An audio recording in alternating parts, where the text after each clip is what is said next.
या ये कहना बिल्कुल गलत नहीं होगा कि पाकिस्तान का जितना पूरे साल भर का फाइनेंशियल ईयर बजट होता है उतना बीसीसीआई साल भर में रेवेन्यू जनरेट कर देता है। 2021 नवंबर में इनकम टैक्स अथॉरिटी ने ये अनुमति दी बीसीसीआई को कि आपको आगे से इनकम टैक्स देने की आवश्यकता नहीं है। ये पूरी बात क्या है आज हम इस वीडियो में आपको बताएंगे।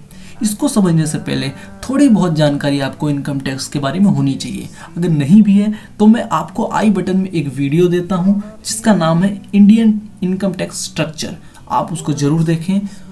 लेकिन ऐसा क्या कारण है कि आईपीएल एक सीजन में 4000 करोड़ से भी ज़्यादा कमाई करने के बाद भी उसे एक भी रुपए का टैक्स नहीं देना पड़ता? तो देखिए, ये फैसला दिया गया था नवंबर 21 में इनकम टैक्स अपीलेट ट्रिब्यूनल के द्वारा। इनकम टैक्स अपीलेट ट्रिब्यूनल यानी कि ITAT। अब आ जाते हैं बीसीसीआई और इनकम टैक्स के डिस्प्यूट पर।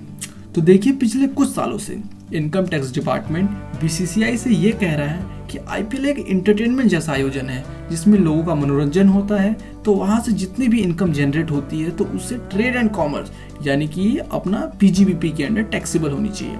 इसको लेकर इनकम टैक्स अथॉरिटी ने प्ली भी फाइल की थी 2016 में, जिसमें यह कहा था बीसीसीआई को इनकम टैक्स अंडर 12A के अंदर एग्जेम्पशन मिली है, लेकिन बीसीसीआई उसका गलत फायदा उठा रहा है और वो आईपीएल की इनकम पर भी छूट पा रहा है।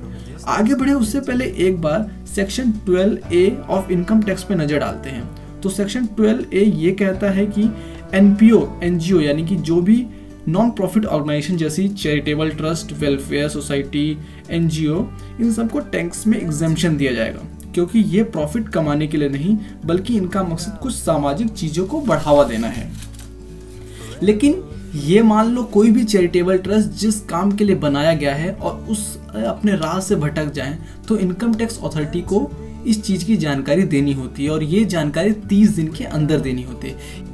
और इनकम टैक्स अथॉरिटी का भी आरोप यही है कि आईपीएल खेल को बढ़ावा नहीं बल्कि मनोरंजन और पैसे कमाने के लिए हो रहा है। लेकिन बीसीसीआई ने कहा ये बात सच है कि यहाँ पैसा जनरेट हो रहा है, लेकिन ओवरऑल अगर आप हमारा काम देखोगे तो उसका काम क्रिकेट का प्रमोशन ही है, बस वो सारा पैसा भी हम खेल को बढ़ावा देने के लिए इस्तेमाल करते हैं।